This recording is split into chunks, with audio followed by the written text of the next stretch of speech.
1978, à l'issue d'une tournée de conférences de 71 interventions au Canada et en partie aux États-Unis, j'ai rencontré Alan Hynek, le fameux astronome décédé depuis, américain qui enseignait dans la Northwestern University et qui était le numéro 1 d'ufologie mondiale.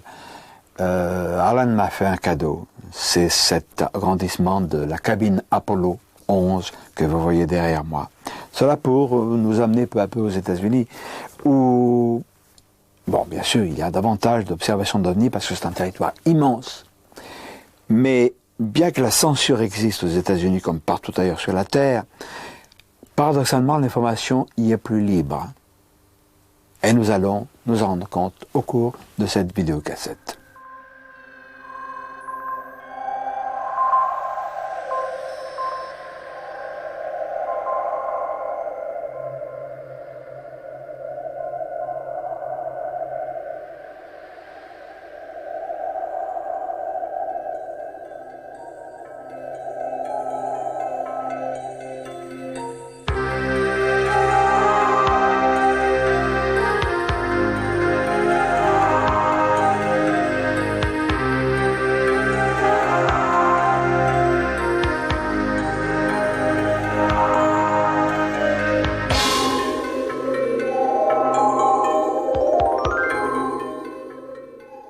Bien sûr, aux États-Unis aussi, de nombreuses personnes se moquent des ovnis.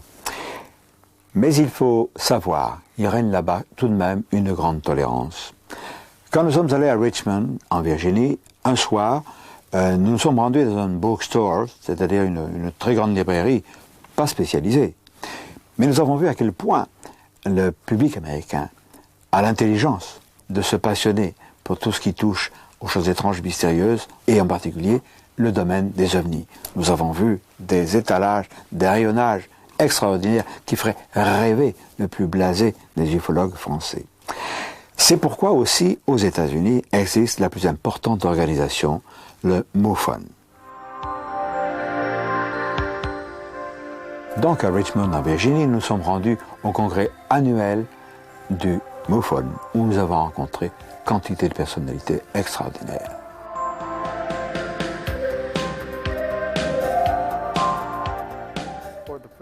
En France, le MUFON n'est pas connu. Pourriez-vous nous le présenter? Oui, je suis le directeur international du réseau mutuel OVNI, dont les initiales sont MUFON, M-U-F-O-N.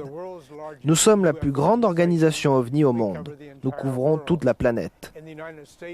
Aux États-Unis, nous avons un directeur pour chaque État et nous divisons chaque État dans un groupe de comtés où des directeurs de section supervisent les enquêtes sur les OVNI dans leur secteur. C'est ainsi que nous obtenons nos données brutes qui deviendront nos rapports et nos études. Nous avons environ 167 consultants qui sont titulaires d'un doctorat. Ce sont des docteurs en médecine, des psychiatres et même des vétérinaires, des chirurgiens et autres. Nous avons également plus de 200 personnes qui sont titulaires de maîtrise, que nous appelons des chercheurs spécialisés, afin de couvrir un vaste champ de compétences. Parce que l'ufologie, d'un point de vue scientifique, aborde de nombreux domaines. Nous avons découvert que 80 à 90% de nos données brutes s'avéraient être quelque chose de banal pouvant être expliqué. Le plus souvent, il s'agit de débris venant de l'espace ou de la planète Vénus, ou bien la Lune vue sous des conditions inhabituelles. Des choses naturelles, des avions publicitaires, et ainsi de suite. Mais 10 à 20% défient toute explication. C'est ce que nous appelons les ovnis, et c'est ce qui nous intéresse. Parmi ces cas résistants à toute explication, nous allons citer bien sûr celui de Gulf Breeze, qui est un golfe près de Pensacola, en Floride. Et là, nous allons constater que les autorités font un blackout particulier parce qu'elles sont directement impliquées. C'est Donald Ware, un remarquable ufologue américain, qui va nous en parler. Depuis ma retraite de l'armée de l'air américaine, je suis ufologue et j'ai vu des ovnis, 7 fois dans la région de Gulf Breeze et Pensacola. C'étaient des observations d'ovnis du type lumière rouge, parfois des lumières blanches. Ce ne sont pas des observations rapprochées comme Ed Walters a pu le photographier. Sur 18 observations photographiques, il a pu prendre 41 bonnes photos d'engins extraterrestres. Sur 2 des photos, l'OVNI évoluait à environ 1 mètre du sol. Il y a eu beaucoup de cas. Et combien? Je pense environ 600 pendant les 4 ou 5 dernières années pour cette région. Notre équipe de recherche, pour une période de 18 mois, a répertorié des observations d'OVNI 175 fois.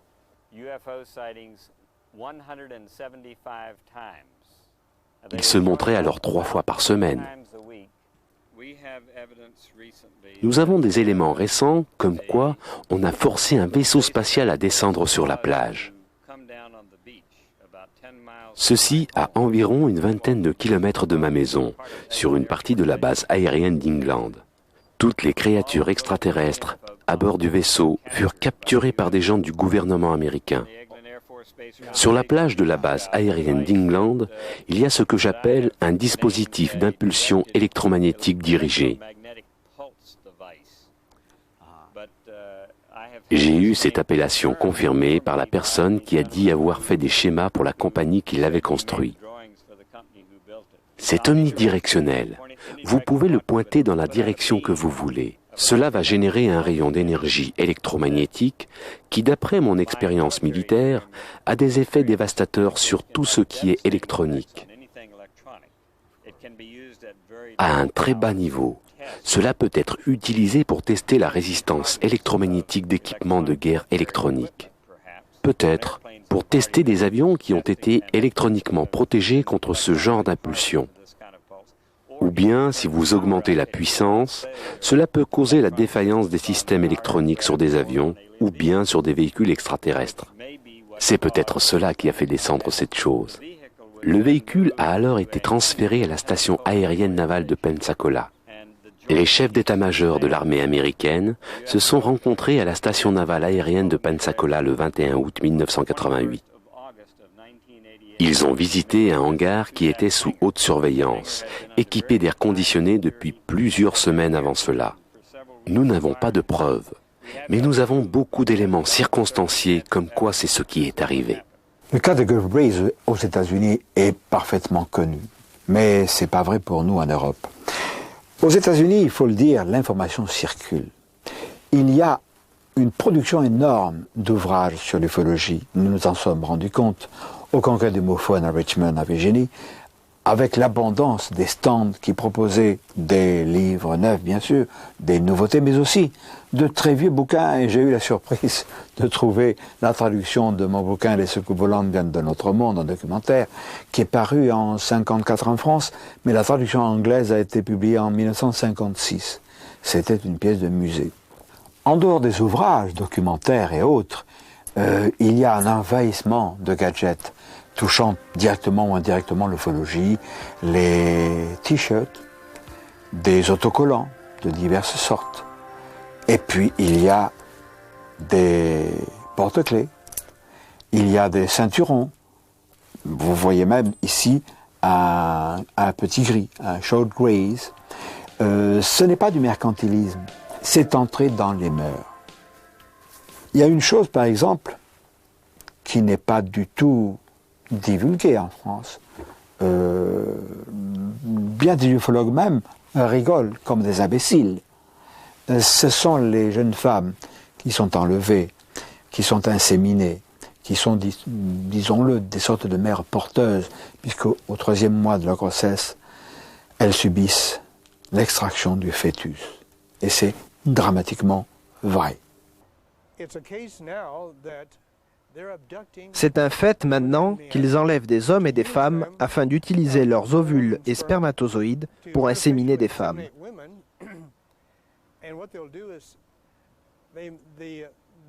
Alors elles sont enceintes pour environ 2 à 3 mois et durant la nuit le fœtus est enlevé et emmené quelque part. Nous ne savons pas où. Ils les placent dans des cages en verre. Il y en a des murs entiers. Et là, le bébé est amené à maturité. Je connais personnellement 64 personnes qui ont été à bord de véhicules extraterrestres.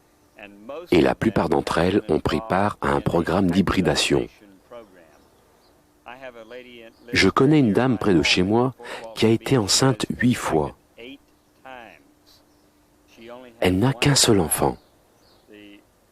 Pour ce premier enfant, le docteur a dit avoir entendu 3 battements de cœur. Alors, ils ont utilisé l'échographie qui a montré 3 fœtus. Mais il n'y a eu qu'une seule naissance. Elle a été enceinte 7 fois après cela, et les fœtus ont disparu sans fausse couche à chaque fois. Alors, les ouvrages chez nous sont assez rares dans ce domaine. C'est vrai aussi pour l'audiovisuel. Mais justement, grâce à la Fox Video, nous disposons en France d'une vidéocassette extraordinaire, Intruders, d'après l'ouvrage de Bud Hopkins. Mais Intruders, c'est extraordinaire, c'est une sorte de fiction, mais basée sur des faits dramatiquement réels et terrifiants. Tiré de récits authentiques. Arrêtez les recherches, il faut que vous m'aidiez. Ils viennent me chercher, aidez-moi, j'ai si peur. Maman, ils me font mal. Ce qu'ils m'ont fait, ils le referont. La menace est réelle. Les envahisseurs sont là. Et ils ont des projets pour vous. Il faut dire qui est Bud Hopkins. C'est un sculpteur de talent, mais qui a un violon dingue qui est devenu une spécialité. Il est devenu hypnotiseur. Un hypnotiseur remarquable, extrêmement humain, qui jamais ne suggère des réponses, mais pose des interrogations. Et il est devenu, de par cette spécialité, le numéro 1, le spécialiste des abductions en français on dit des enlèvements avec insémination artificielle chez les femmes de notre planète. Il y a des cas où les gens sont enlevés à l'hôpital alors qu'ils n'ont que 2 ou 3 jours. Mais disons qu'ils ont plutôt 5 ou 6 ans, peu importe. Ils sont enlevés, puis à nouveau enlevés coup sur coup. C'est comme s'ils étaient des animaux marqués pour une étude de la race humaine.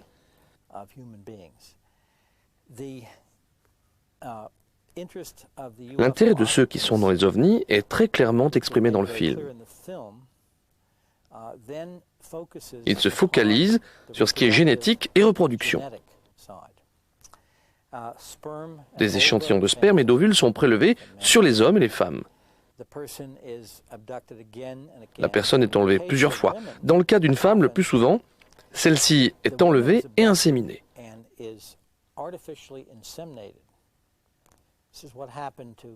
C'est ce qui est arrivé à Kathy Davis et qui a inspiré le film Intruders.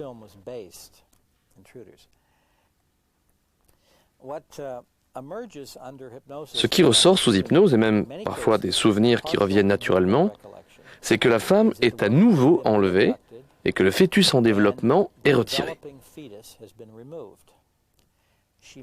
Parfois, elle peut se rappeler un enlèvement précédent où elle est inséminée artificiellement par une sorte d'instrument.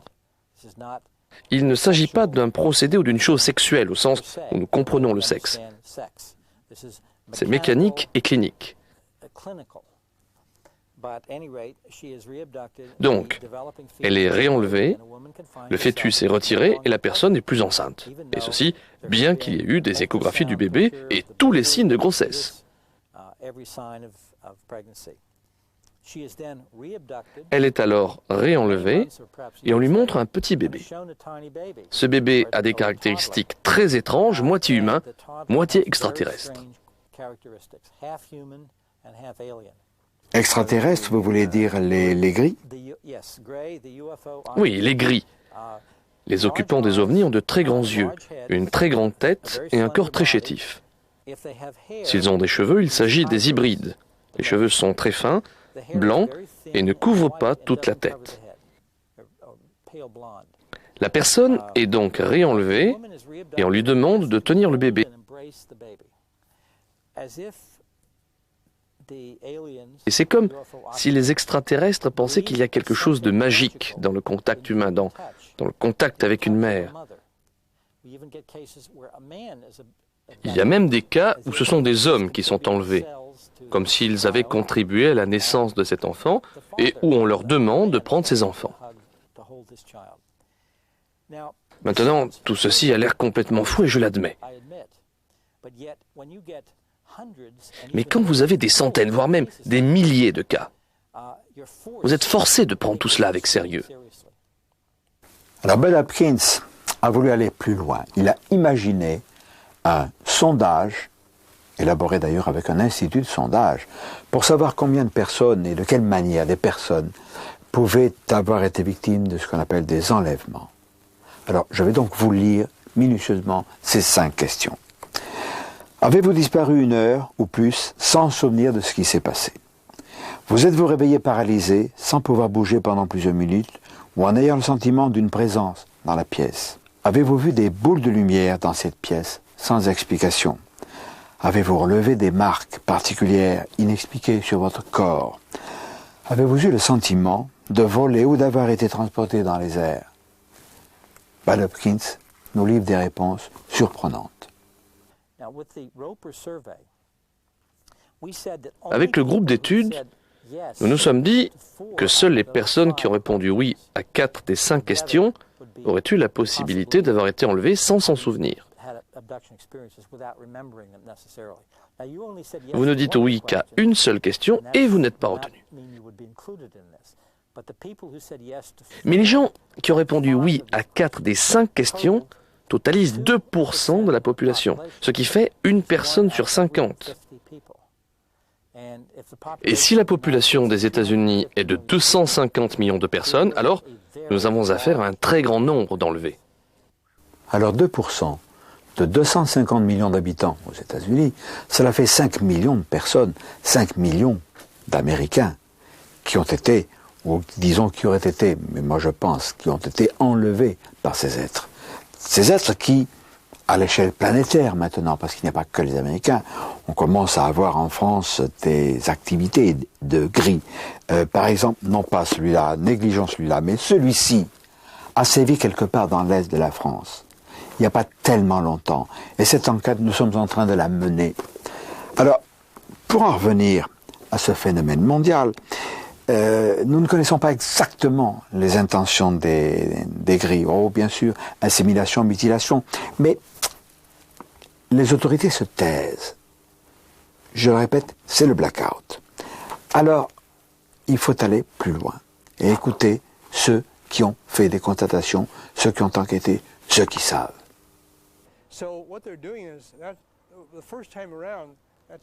Ce qu'ils obtiennent la première fois est à moitié humain et à moitié extraterrestre. Donc leurs enfants feront plus qu'1 mètre à 1,20 m. Ils pourront atteindre la taille d'1,50 m. En croisant ainsi de suite, et ceci pendant des années, ils créent une nouvelle espèce qui a de l'endurance et de la force. Parce que s'ils ne font pas ça, ils vont disparaître, ils n'existeront plus. Je pense que c'est leur méthode pour garder leur espèce en vie. Je pense que la principale raison pour qu'il y ait un silence des gouvernements est la suivante.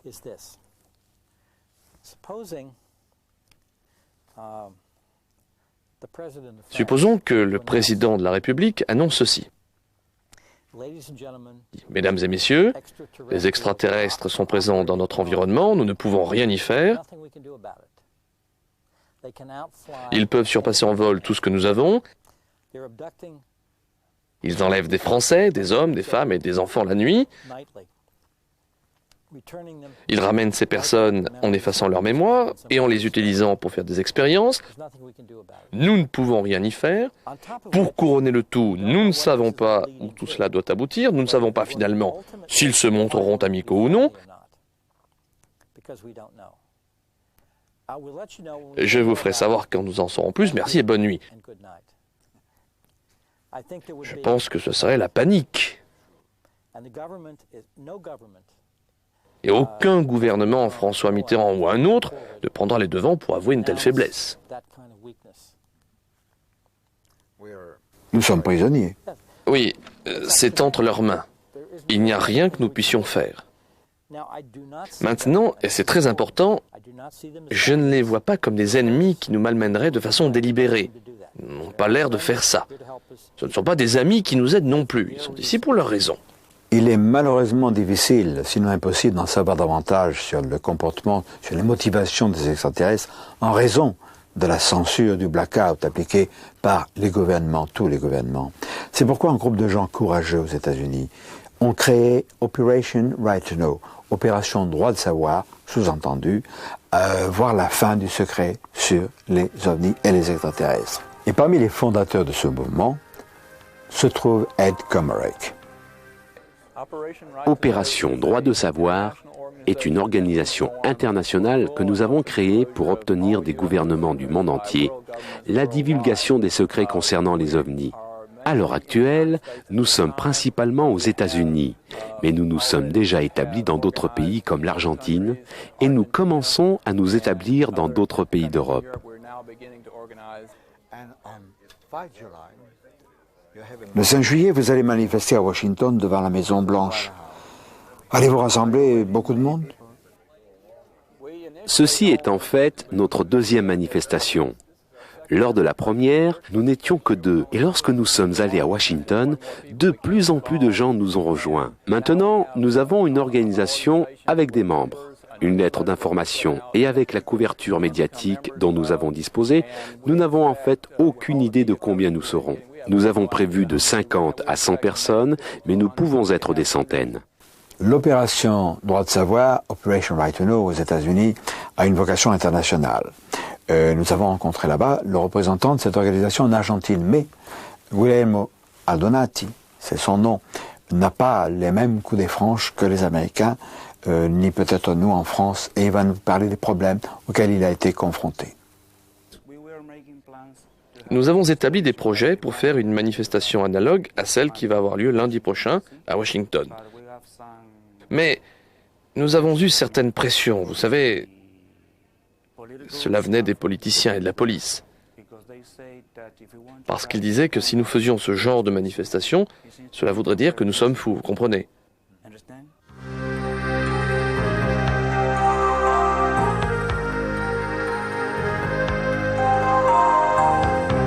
Le 5 juillet 1993, nous allons à Washington, la capitale fédérale des États-Unis, retrouver Operation Right to Know et sa manifestation devant la Maison-Blanche.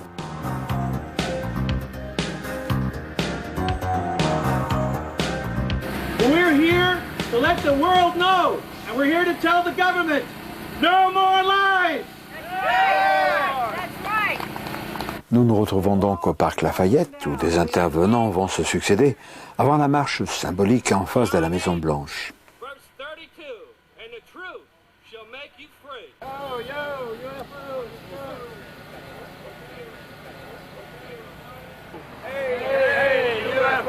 People have a right to know. Hey, UFOs, people have a right to know. Hey, hey, UFOs, people have a right to know. Hey, hey, UFOs, people have a right to know. Hey, hey, UFOs, people have a right to know. Hey, hey, UFOs, people have a right to know. Hey, hey, UFOs, people have a right to know.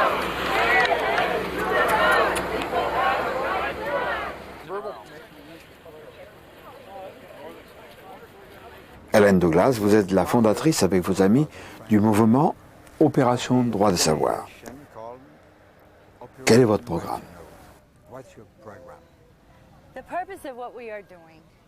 Notre intention est de donner aux gens qui savent la vérité sur les ovnis le courage de rendre publiques leurs informations. Le Congrès reste en place, le gouvernement maintient son contrôle par le simple fait que les gens sont embarrassés et sont effrayés à l'idée d'être ridicules en faisant une déclaration publique. Maintenant, une manifestation comme celle que nous avons faite aujourd'hui est le prototype d'une déclaration publique.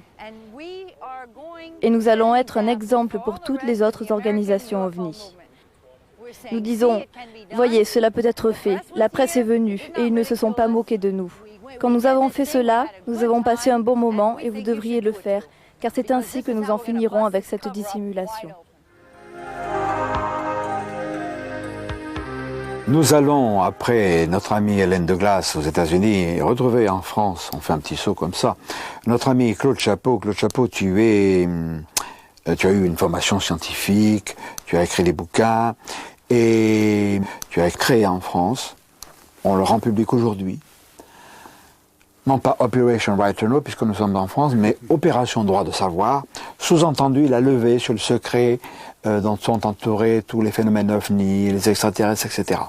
Je pense qu'il faut avoir le plus de volontaires possible pour pouvoir créer cette association.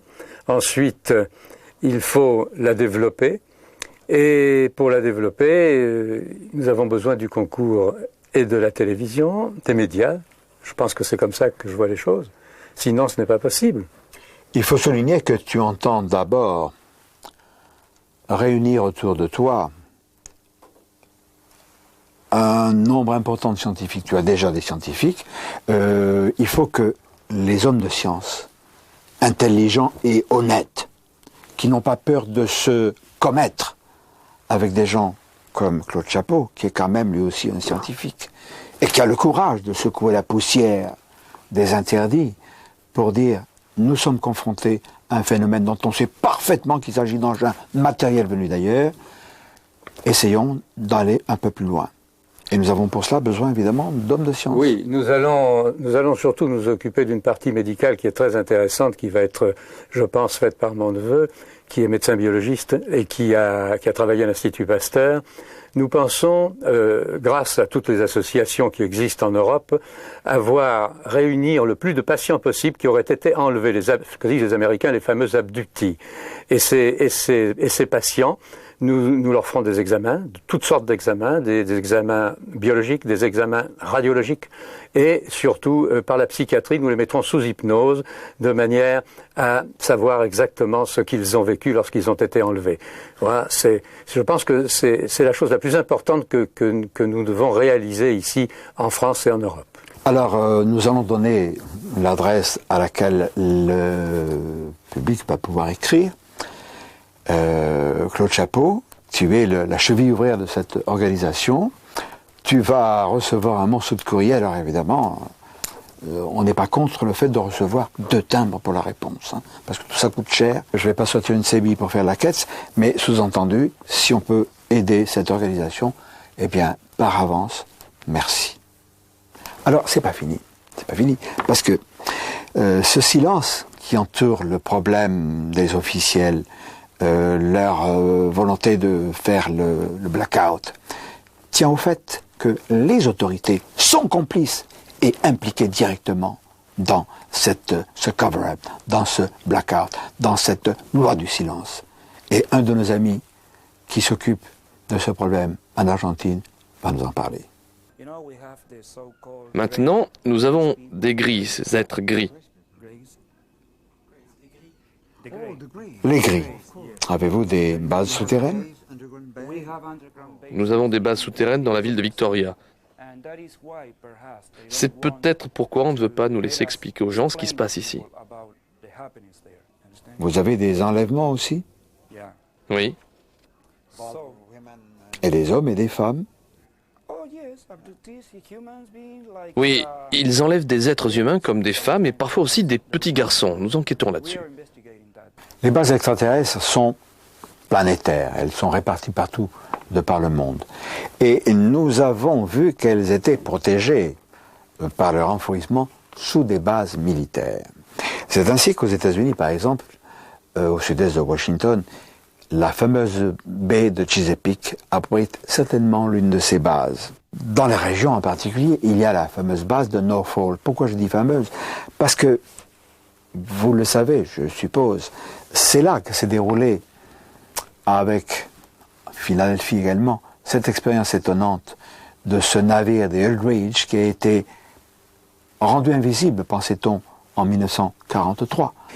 Ce navire s'est dématérialisé de Philadelphie, s'est matérialisé à Norfolk, des témoins en attestent, il s'est de nouveau dématérialisé là pour revenir à Philadelphie à 640 km. Nous sommes allés à Norfolk, nous avons vu certaines installations, nous avons vu notamment sur les cartes, parce que ce n'est pas des panneaux touristiques qui l'indiquent, qu'il existe dans une zone au sud-sud-est de la baie de Chesapeake, une zone avec des perturbations magnétiques.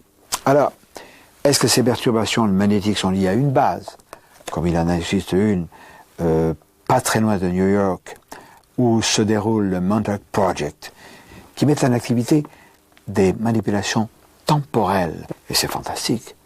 C'est un tout petit premier pas vers les manipulations du temps en tant que dimension temporelle, et donc des voyages dans le temps. Cet ouvrage est fantastique. Celui-ci aussi, où il est question, justement, de cette expérience de la Philadelphia Experience. Alors ces manipulations sur le temps et l'espace prouvent, je pense, une collusion avec une technologie supérieure à celle qui était la nôtre en 1943. Donc déjà, des contacts avec une puissance extraterrestre existaient. Nous n'aborderons pas ce domaine-là aujourd'hui, mais dans une prochaine vidéocassette consacrée au vortex. Alors le fait que ces expériences aient eu pour, comme l'un des pôles, Norfolk, renforce, à mon avis, la présence d'une base extraterrestre dans cette région.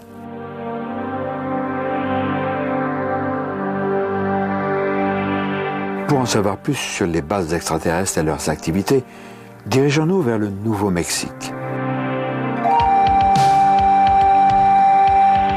Ici, à Albuquerque, grâce à Roger Rémy, qui est un scientifique de pointe et à l'esprit ouvert, nous avons pu rencontrer des gifologues qui nous ont confirmé les fortes activités ovni de ce pays. Je n'ai jamais vu d'ovni, mais beaucoup de mes amis ont eu des expériences et de bonnes observations.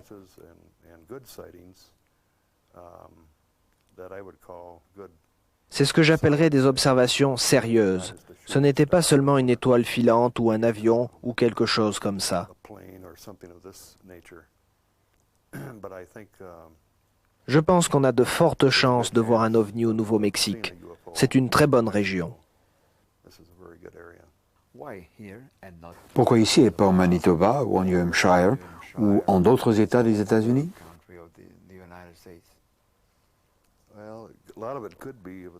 Cela pourrait être dû aux bases militaires que nous avons ici et à tous les projets qui sont en cours à Los Alamos et White Sands. Je crois que cela peut représenter un intérêt pour les extraterrestres.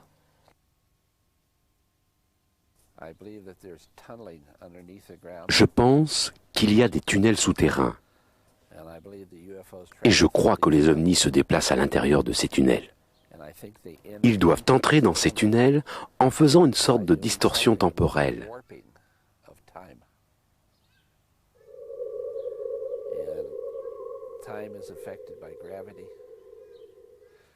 Le temps est affecté par la gravitation. Si vous pouvez créer un champ gravitationnel très intense pour quelques secondes, alors vous pouvez changer l'espace-temps. Je pense qu'il est évident que ces créatures dans les ovnis ont de grandes connaissances en ce qui concerne l'espace. La physique newtonienne, la physique einsteinienne, la physique quantique et ainsi de suite. Ils en savent beaucoup et ils savent comment manipuler ces choses.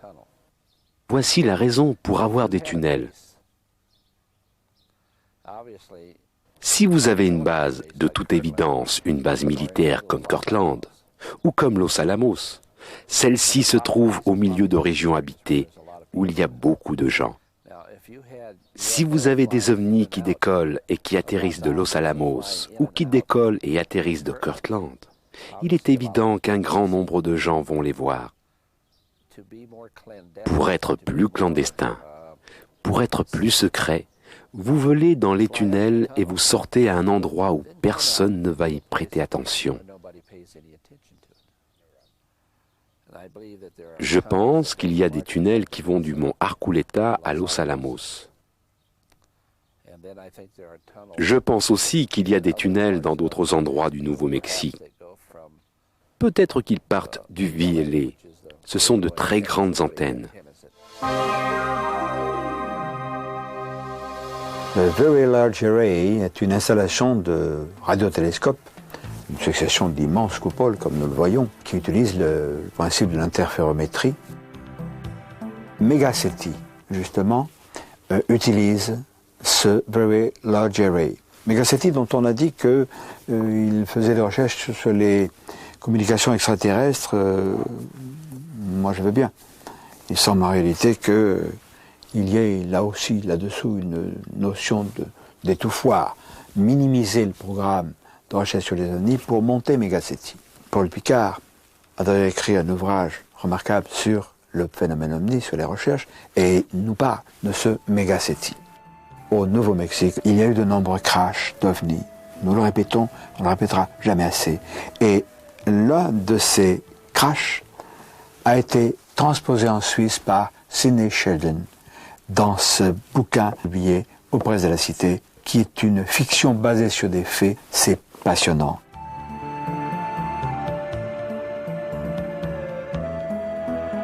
En ce qui concerne tous ces phénomènes dont les personnes ont été témoins, notamment ici au Nouveau-Mexique, où je crois que c'est un haut lieu de concentration de phénomènes inhabituels, il faut certainement, comme on dit en français, séparer le grain de l'ivraie de tous ces phénomènes. Et quand on a fait ce travail, on s'aperçoit qu'il reste un substrat de phénomènes inexpliqués dans le domaine des crashs.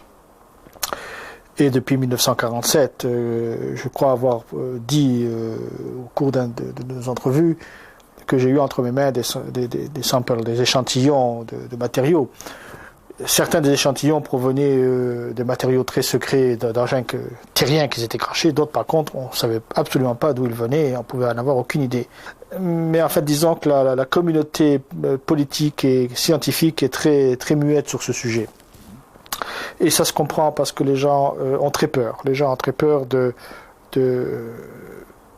choquer l'opinion publique. Les gens ont très peur de choquer l'opinion scientifique ou religieuse, ce qui est parfois la même. Jérémy, je voudrais que tu nous parles d'un couple que tu connais bien. Avant de l'interroger, je veux savoir ce que tu penses de cet homme et son épouse. Ah ben écoute, c'est des gens... Disons Stewart oui, et Norma. C'est Norma et Stewart. Et c'est des gens qui m'ont été présentés il y a pratiquement un an et demi. Elle était infirmière, elle soignait à domicile, et lui était ingénieur électricien qui installait des lignes de haute tension dans le bled, en plus de leur ranch. C'est donc des gens très travailleurs, qui ont travaillé très dur toute leur vie, qui ont élevé des enfants du mieux qu'ils ont pu, et qui n'ont jamais été, comment dirais-je, des marginaux en quoi que ce soit. Ces gens-là respirent la santé et l'honnêteté.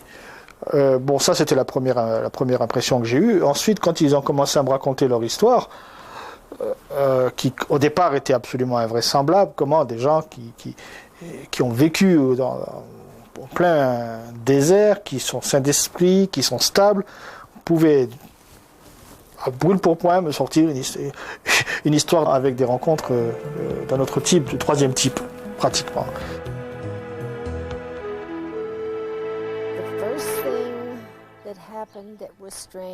La première chose étrange qui est arrivée a été mon observation avec mon mari et ma fille la plus âgée d'un objet en forme de cylindre qui bougeait en tournoyant autour du sommet d'une montagne appelée Twin Peaks.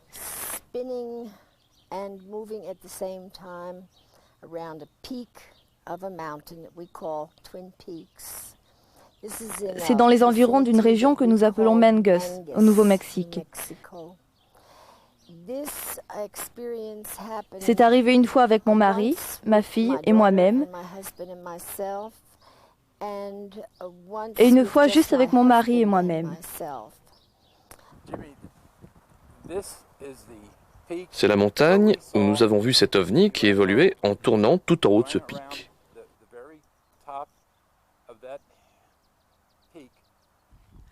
C'était durant le jour ou la nuit? Dans le courant de la journée, je dirais que ce serait à peu près à cette heure-ci dans l'après-midi. Est-ce qu'il reflétait la lumière du soleil ou est-ce qu'il avait ses propres lumières? Non, il n'y avait pas de lumière dessus, c'était une sorte de couleur aluminium argenté.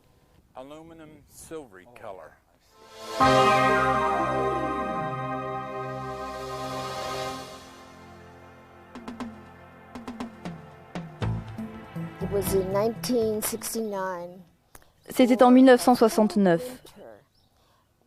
Pendant un hiver entier, nous avons eu cette étrange pulsation sonore qu'on entendait sans pouvoir savoir d'où cela venait. C'était comme si on était surveillé. C'était vraiment très étrange. La première fois où c'est arrivé, nous nous sommes levés. Nous nous sommes assurés que la radio n'était pas allumée, que la cafetière n'était pas branchée. On a éteint la télé qu'on essayait de regarder. Et ce son a continué à pulser. Et c'est arrivé tout au long de l'hiver. On se disait, bien, ils nous surveillent à nouveau. Et on n'y a plus vraiment prêté attention. En fait, comme nombre de contactés, Norma et Stewart ont été tout au long de leur vie quasiment surveillés, suivis par les extraterrestres. Stewart nous a emmenés dans leur ranch, là où justement lui et son épouse, Norma, ont vécu d'étranges aventures.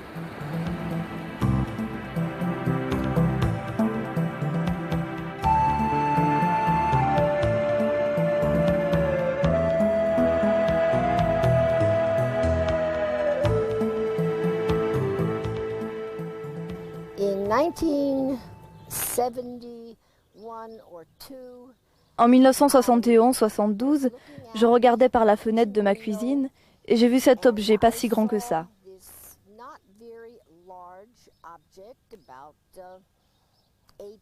Environ 25 mètres de longueur pour à peu près 12 mètres de largeur.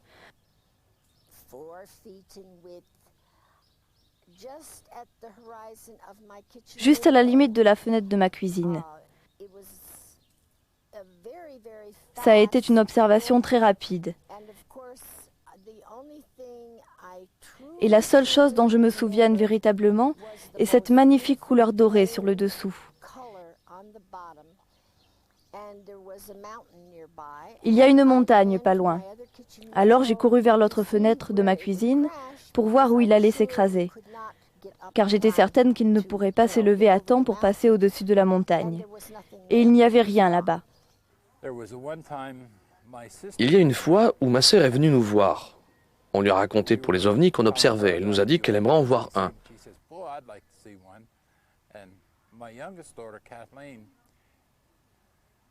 Kathleen, ma plus jeune fille, lui a dit, comme en plaisantant, on devrait aller dehors, c'était la nuit, il y en a un qui devrait nous passer au-dessus.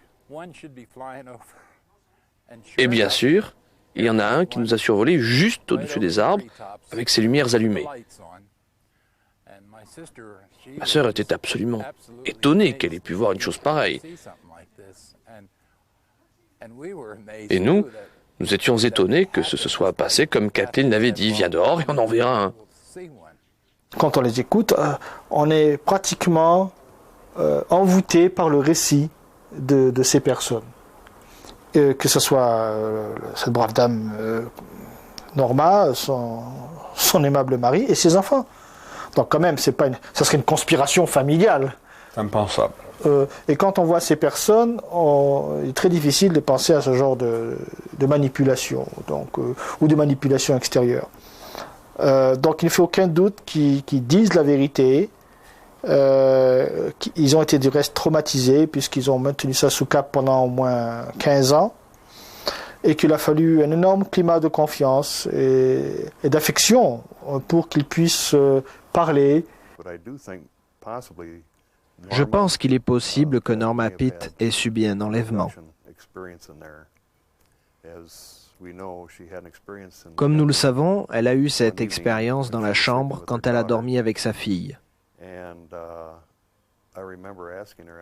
Je me rappelle lui avoir demandé à propos de cet incident particulier ce qui s'était passé, et elle m'a répondu qu'elle pensait s'être endormie.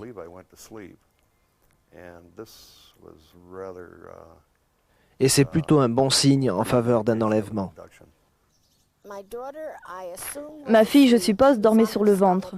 J'étais couchée sur le dos. C'était juste avant que je m'endorme. J'ai ouvert les yeux et j'ai vu un cercle de lumière blanche sur le plancher de la chambre. Mais cela venait à travers le toit, comme ceci.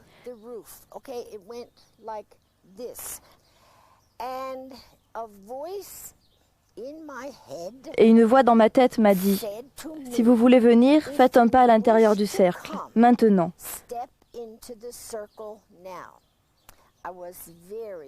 J'étais très effrayée. Je ne pouvais pas savoir qui c'était ou ce que c'était.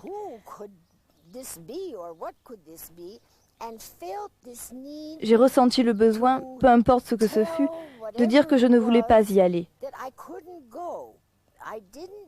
Je ne voulais pas admettre que j'avais peur. Je voulais avoir une bonne raison.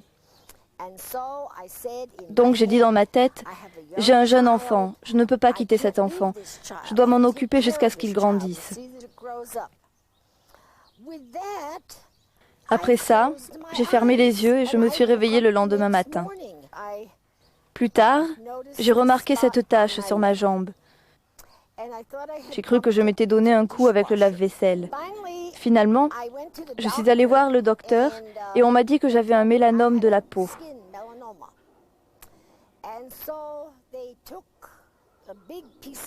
Ils ont fait un gros prélèvement sur ma jambe pour me dire après que je n'avais pas de mélanome.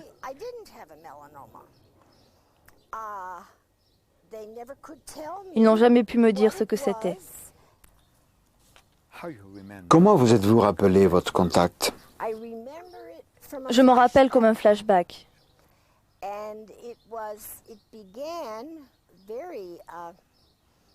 Ça commence alors que je suis très calme et que je suis à l'intérieur d'une pièce qui est ronde et d'un gris cotonneux.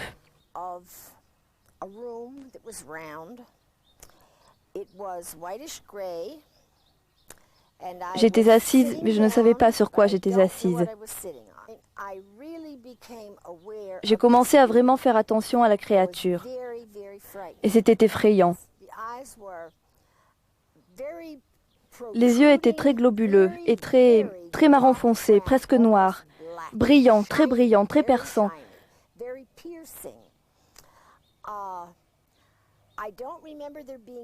Je ne me rappelle pas qu'il y ait eu un nez et la bouche était très petite, une très petite bouche.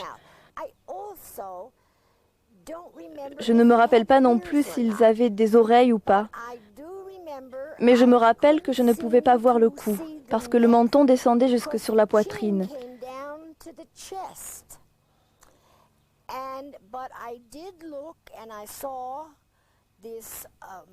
J'ai regardé et j'ai vu ses mains, ses bras, et il y avait 3 doigts.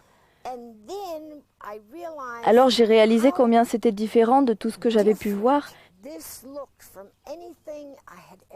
et je suis devenue alors très agitée.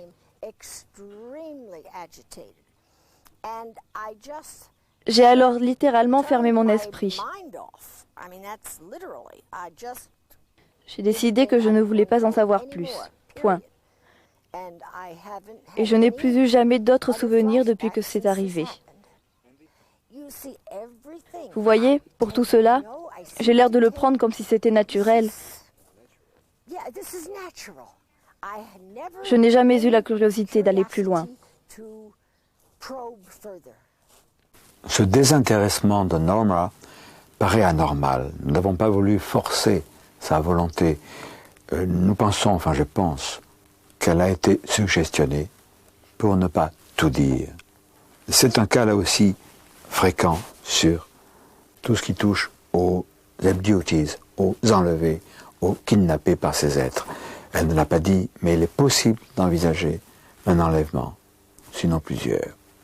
Alors nous allons retourner auprès de Roger Rémy et nous allons aborder avec lui le domaine des technologies nouvelles terriennes pour l'instant, peut-être nous permettront, nous aussi, d'établir des contacts. Alors que jusqu'à maintenant, c'est l'inverse. Ce sont les extraterrestres qui établissent des contacts avec nous. Nous écoutons Roger Rémy. Je développe des projets très avancés. Je suis en train de mettre un projet de recherche dans le domaine de la fusion qui pourra peut-être amener à des nouveaux développements technologiques sur des explorations, ce qu'on appelle Deep Space Exploration.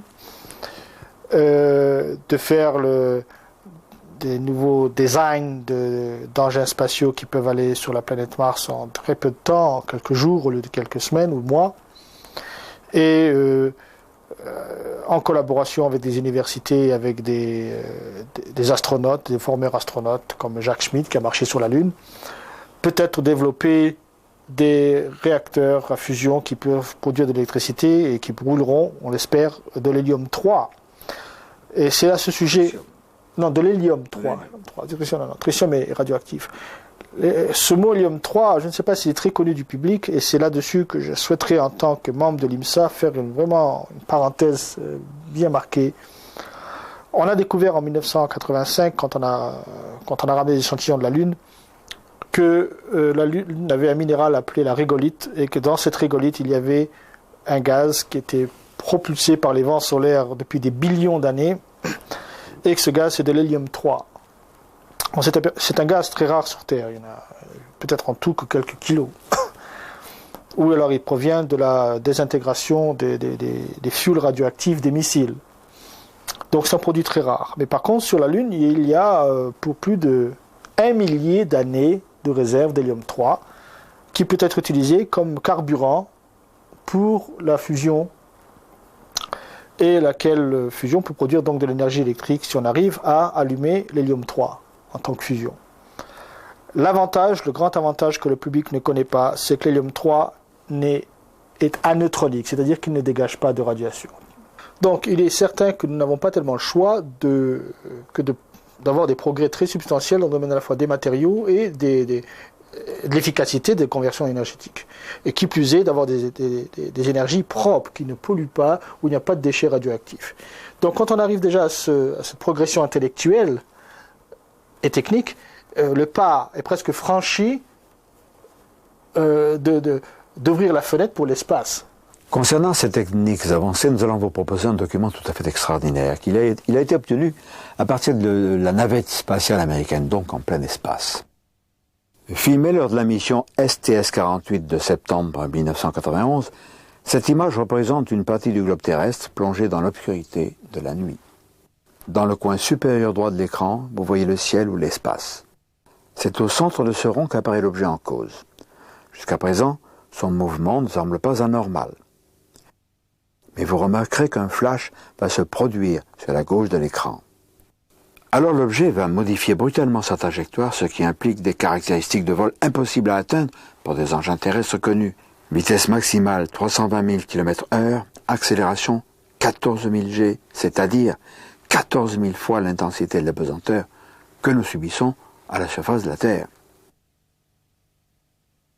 Sur cet agrandissement, nous verrons mieux ce changement de direction et vous remarquerez aussi un trait lumineux qui semble frôler l'objet après cette modification de cap. Donald Ratch, qui a participé à l'opération Droit de savoir, va nous conter dans quelles circonstances il a obtenu accidentellement ces images étonnantes.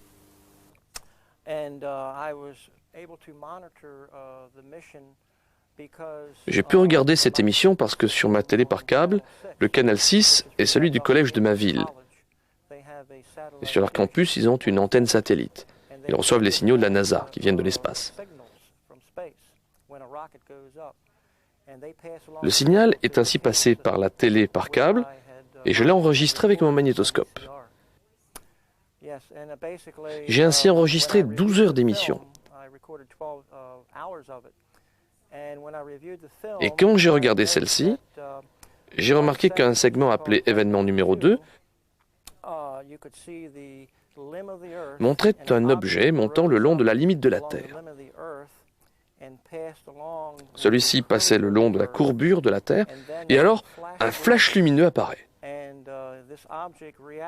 L'objet réagit à ce flash lumineux comme si quelque chose lui tirait dessus. L'objet fait un tournant de 145 degrés et sa vitesse augmente de 3 fois. Et après une seconde et demie, il y a 2 lignes lumineuses qui sont lancées depuis la Terre vers l'objet, comme si on lui tirait dessus.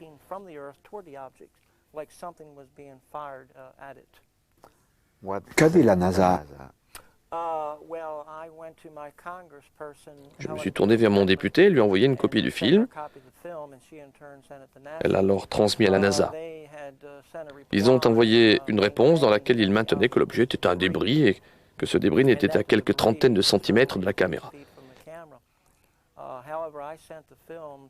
J'ai alors envoyé le film à Richard Hoagland, qui avait fait des études sur les monuments de Mars. Lui et un docteur en physique ont analysé le film et sont arrivés à la conclusion que l'objet n'était pas à quelques mètres, mais à 2800 km de la caméra. Vous remarquerez que la NASA a parlé de débris de glace. De glace, pas de glace à la vanille, bien sûr, ni de glace de morceaux de miroir, non, mais d'une glace qui se forme autour de la navette. Donc la NASA authentifie, s'il s'agissait de glace, authentifie le film comme étant pris effectivement depuis une navette spatiale. Ça, c'est très important. Mais la manière, la vitesse dont le déplacement de cet engin, tout ça, est quelque chose de tout à fait bizarre et insolite qui ne correspond pas avec notre technologie. Alors peut-on invoquer une origine extraterrestre pour cet objet? Pourquoi pas? Mais alors pourquoi ces flashs, ces tirs soi-disant laser?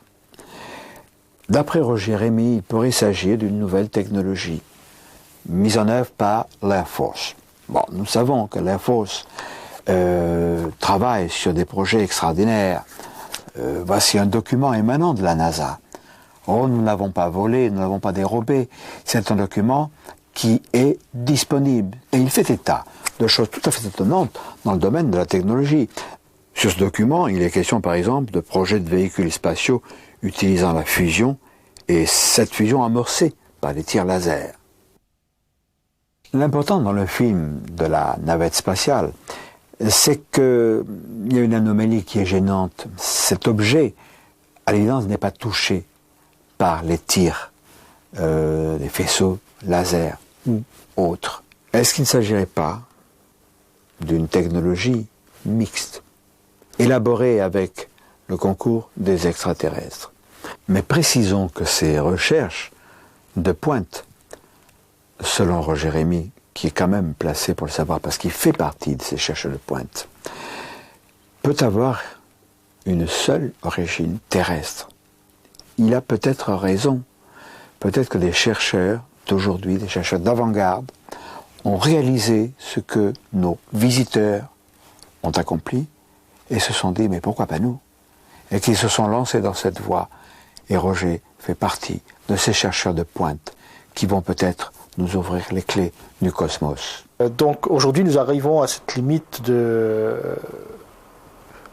d'éclosion. Nous allons peut-être, comme on dit en anglais, avoir un blooming effect, fleurir, un nouvel âge où, enfin, je l'espère, les gens vont comprendre les intérêts de poursuivre des recherches très avancées.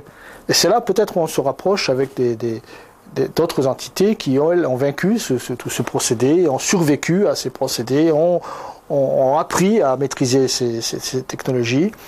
Et donc nous sommes peut-être à la veille d'un bouleversement à la fois énergétique, économique et social et aussi intellectuel. Cette incursion aux États-Unis nous a démontré, si besoin était, que les Américains sont probablement plus que nous ouverts à ce domaine extraordinaire de ces visiteurs qui viennent, des visiteurs de divers horizons. Tous les ufologues ayant l'esprit ouvert et dignes de ce nom savent qu'il s'agit de gens, entre guillemets, venus d'ailleurs.